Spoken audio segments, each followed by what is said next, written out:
Praise the Lord. So, isa pong mapagpalang hapon po sa ating lahat.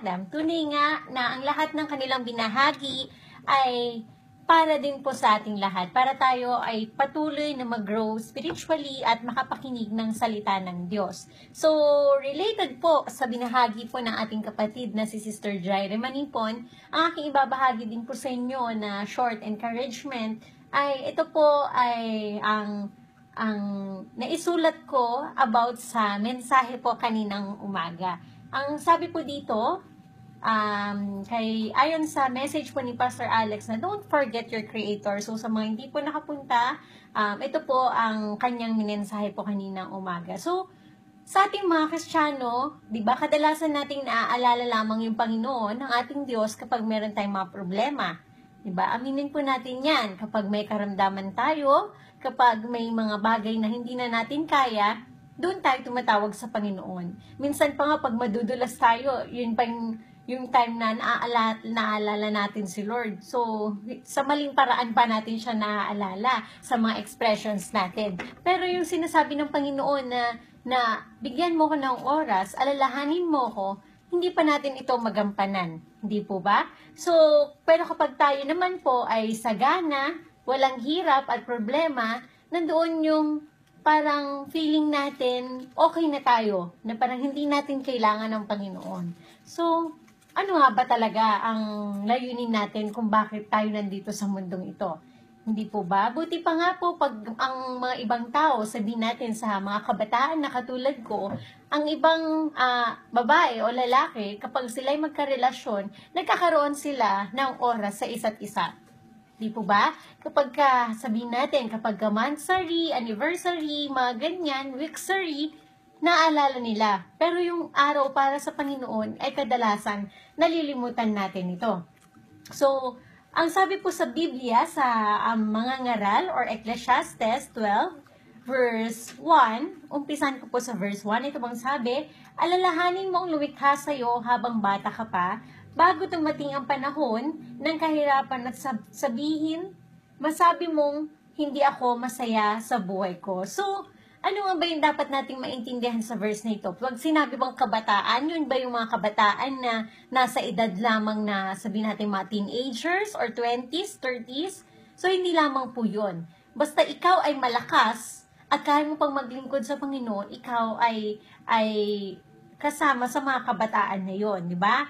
Dapat nandoon na habang bata pa tayo ay mag-serve tayo kay Lord habang hindi pa polluted yung mind natin. So, sa mga kabataan kasi, makikita natin na polluted na po masyado ang mga utak ang mga mind ng kabataan ngayon.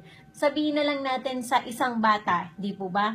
Kapag ang batang yan ay tinuruan mo, di ba? Bawa, pinapanood mo lang yan ng mga laro, o kaya sabihin natin, pani ang Facebook, pani ang laro ng Dota o COC, ganyan, matututunan niya yan hanggang sa lumaki na yan. Kapag lumaki na yan at nasa tamang edad na yan, nandoon na magiging, hindi niya nasusundin yung mga iba nating sinasabi sa kanila. Halimbawa, sabihin natin, pumunta ka naman sa church, ganito, maglingkod.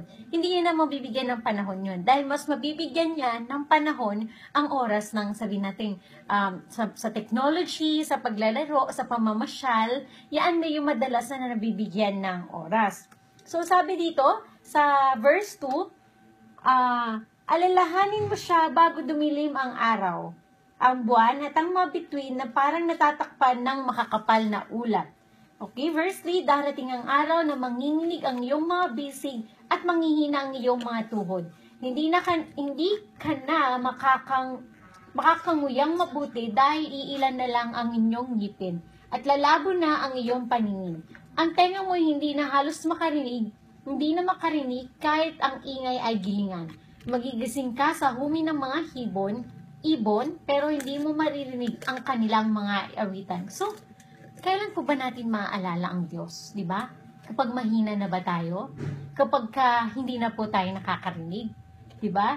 Napakahirap na pong makilala sa Panginoon o makaalala sa Panginoon kapag ang nararamdaman mo na ay iba, di ba? Let's say sabihin natin na may karamdaman ka na at matandang-matanda ka na, tsaka mo sasabihin na gusto mo mag-serve kay Lord. Napakahirap na po nun dahil meron ng hindrance sa paglilingkod sa Panginoon. Nandoon na hindi mo na kayang tumayo, minsan hindi mo na kayang makarinig, hindi mo na kayang makapagsalita. Sabihin natin na edad na matandang-matanda ka na ay nandoon na mag-evangelize ka pa. So, kaya po nasasabi dito na alalahanin natin ang ating Panginoon sa panahon ng ating kabataan. So, mayaman ka man o mahirap, di ba? Pareho ang mga nangyayari sa buhay ng bawat isa sa atin. Kapag mayaman ka o mahirap, dadating ang panahon na ikaw din ay mawawala sa mundo, di ba? Babalik ka rin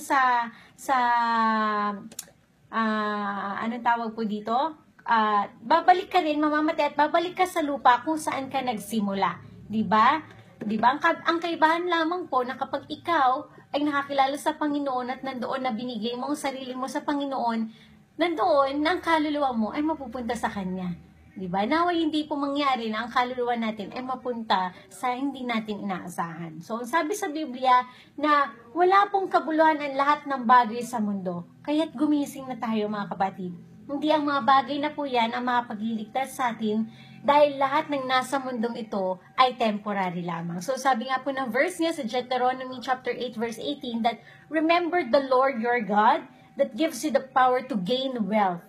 Amen. In order to confirm His covenant. So nandun po na it's not too late to give your life to God and serve Him. Now, ito po yung magsilbing reminder po sa ating lahat. Sabi nila, ang mga ganitong verses o mga pag-aaral ay paulit-ulit, pero nandoon na nagsuserve ito as reminder po sa atin lahat upang tayo ay palagi magkaroon ng oras sa ating Panginoon. So, mga kapatid, mga kaibigan, dumating na po ang oras ng ating pagtatapos. So, sa ngalan po ng ating CEO, ng RBJC Wong, CNCF na si Evangelist Emil S. Walat, at sa kanya pong may bahay na si Sister Linda Walat, sa kanilang mga anak na si Pastora Jackie at si Sister Lily na nandito po sa Pilipinas. Hi po sa inyo, maging sa kanilang mga anak at asawa. Pagpalain po kayo ng Panginoon at dalangin po namin lumakas pa ang pangangatawan ni Evangelist.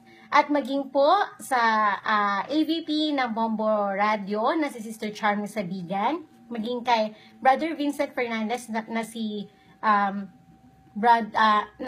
sa engineering department na si Brother Vincent, at sa resident pastor po ng CNCF Kawayan na si Pastor Alex Manipon. So pagpalain po ko tayong lahat. Ito pong inyong kapatid na nagpapasalamat sa inyong walang sawang pakikinig sa Buhay Kristiyano. I'm yours truly, Shelo Manipon. God bless you all.